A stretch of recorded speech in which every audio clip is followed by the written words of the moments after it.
Good morning. Good morning. It is Monday morning. I am so glad you're here. It is 8:30 and it is time for coffee. Got mine. Coffee and conversation with Susan McMullen. So we're going to wait just a couple of seconds here and see who joins us, but I am so glad you're here. Hi, Jessie. How are you on this Monday morning? Glad to have you all here.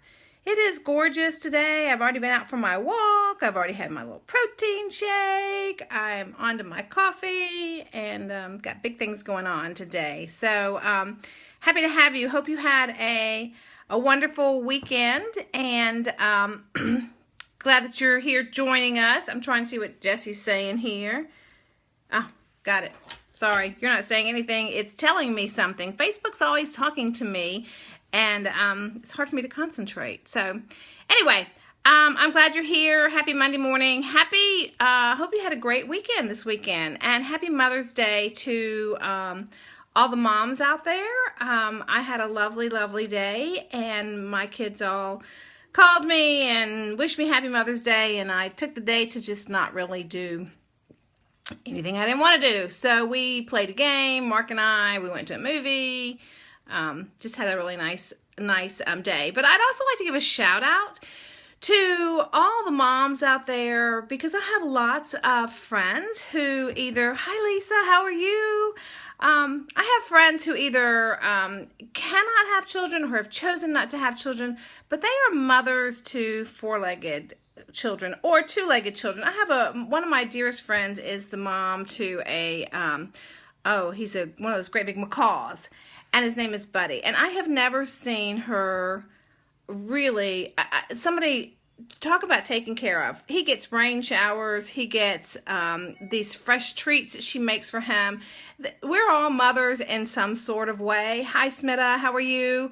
So I'd like to really give a shout out. I have friends who are mothers to four-legged dogs, to cats, to horses, to, we just have these mothering instincts. And so I don't want that to go unsaid. And so congratulations and happy Mother's Day to actually all the women out there, really. I think that we're all mothers in some way, shape, or form. So anyway, so happy Monday. Hope you had a great weekend. And today what we're going to talk about is I do a presentation on 6 keys to finding life-work balance. So people say, oh, life-work balance, that's really a facade. And I guess you could think of it that way, but I don't. And I think sometimes if you have things in place that so that you can greet a day better or make it better, because here's the deal. At work, you really can't control. If you work somewhere, you don't always have control to say, no, I'm not doing that, or I don't feel like doing that today, or that's not in my wheelhouse. I mean, you don't really have those options. And so you can't really always control what goes on in a workplace. You can't always control what goes on at home either, or if you're an entrepreneur. So that's the bottom line. But you can control what happens in your space outside of the workspace and control it more. I mean, we don't always have control over everything. I totally admit to that, but you can certainly control it more so that you can find better balance for yourself. And so so I speak on that. So the 6 keys. So we're going to be kind of talking about that for this week headed into next week. And but today the first thing that I usually talk about is your mindset. And I know I've mentioned mindset on here before and we have talked about that a little bit, but this is a mindset. This is how to set yourself up to have a positive day. Because I know last week we talked about you have choices, and we all have choices. But one of the things I talk to with people about, and this probably isn't the favored thing, but I have had people come back to me and say, they groaned when I said it, and then they came back and they said, you were so right. So one of the things I always suggest is to rise like 30 minutes earlier. And if you can't do 30, then do 15. And the reason being is that you want to be able to get ahead of your day and to be in control of your day rather than your day being in control of you. And if you wake up and you hit the alarm clock and then you hit the snooze, then you hit the snooze, then you hit the snooze, and you got to be somewhere or do something, what you find when you finally get up is that you're probably running behind, and then you're always in a hurry, and you hardly eat, and you're in the car driving. When I used to work at the hospital, I was always in the car drinking a cup of coffee, a Diet Coke, a granola bar, something that I was just in this hurry and I didn't have a chance to really get myself into the day to start it out in a peaceful way. And sometimes all that requires is getting up 15, 20, 30 minutes early. So I've had people go, oh, I don't want to get up. I already get up at 4 o'clock in the morning. Maybe, but when you know, setting yourself up for that success for the day and that mindset is a totally, it's a game changer, honestly.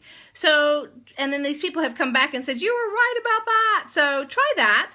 And then another thing that I talk about is how many of you, I could probably guess we all do it at some point in time, check your email or your Facebook first thing in the morning.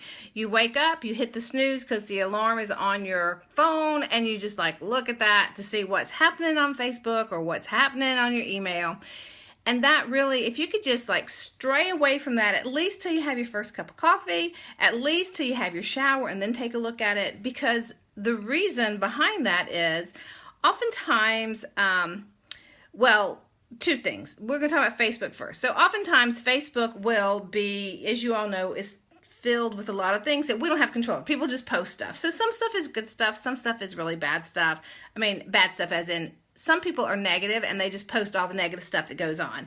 Some people post really happy stuff on there. And if you open your Facebook and the first thing you see is something really negative or a snarky comment from someone, which you don't know whether it's going to be there or not, then that could set your day up for that's how you feel. That could be the inner thought running in your mind. So that's the first thing. So with Facebook. But when you talk about email, oftentimes, if you get an email from someone and they have not planned well or they're having a quote-unquote kind of an emergency because they didn't set themselves up right, then their emergency becomes your emergency or their non-planning becomes your emergency.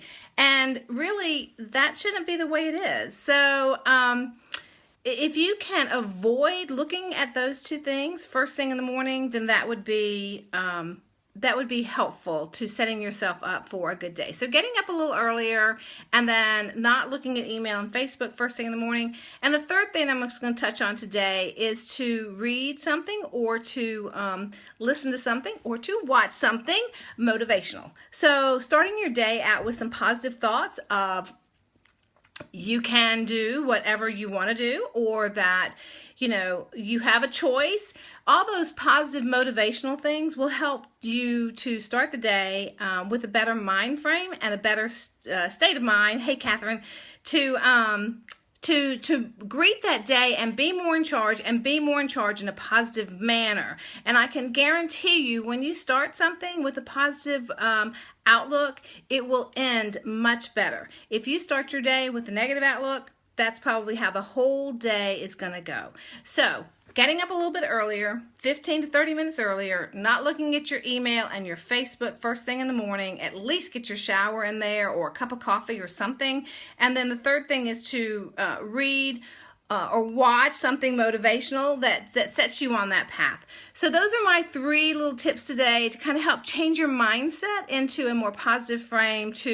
And I wanted to do that today because I wanted the whole week to go like that. I want you to try that all week long and see what happens, see how you feel, and see if it'll set you up for really switching your mindset to, because we're going to be talking, like I said, about life-work balance and for the next week and kind of switching around to that frame of mind. So that's what I want you to try. And then I didn't introduce myself this morning. I'm Susan McMullen. You know, I am the founder of Social Sisterhood. We had a fabulous event this past week. It was Zen painting and wine tasting. Loved it. And so we have another one coming up in June. I'm getting ready to put that up. It's going to be on June 15th. So it's going to be at a, gosh, why can't I think of it? It's I'll tell you tomorrow because I'm drawing a blank. So there we have it. Escape room. I can't get it out of my mouth. So anyway, so I'm the founder of Social Sisterhood. I brought that, I created that so that we would be able to get together as friends and have more fun and play in our lives because I believe that's truly, truly important. And studies show that when we have more fun and play, that we're more creative and we're happier and we're less stressed and we can just kind of get through our days I don't want to just get through my day. We can greet the day, greet the week. We can be more creative. We can be more positive. So all of that, really, you can, when you have more play and fun in your life, you can do that more easily. I am so stuttering over my words this morning, aren't I? But I'm sorry, I don't mean to be. It's on June 15th. And then I'm also a partner with Rodan & Fields. I partnered on that primarily for two reasons. One, I wanted to feel better in my skin because I really liked the way it felt. But then I realized that so many women that I talked to said, I don't really feel like I look the part. I don't feel confident enough. And when they started using the skin products and felt better about themselves, then they were able to really step out. It's interesting how when we start changing from the inside out, our mindset, the way we feel, the way we treat ourselves, how much confidence we have. And so that's really why I partner with Rodan & Fields. And if anyone is interested in that, I would love to talk to you. So with all that said, the 3 tips for having a more positive mindset so you can greet the day better. So getting up a little bit earlier in the morning, 15 to 30 minutes earlier. Do not read your emails or check your Facebook first thing when you get up. Get that cup of coffee in first. And the third thing is to read something or to watch something that's more positive and motivational to kind of set you up, ground you for the day, and send you into the day and or the week in a more positive manner.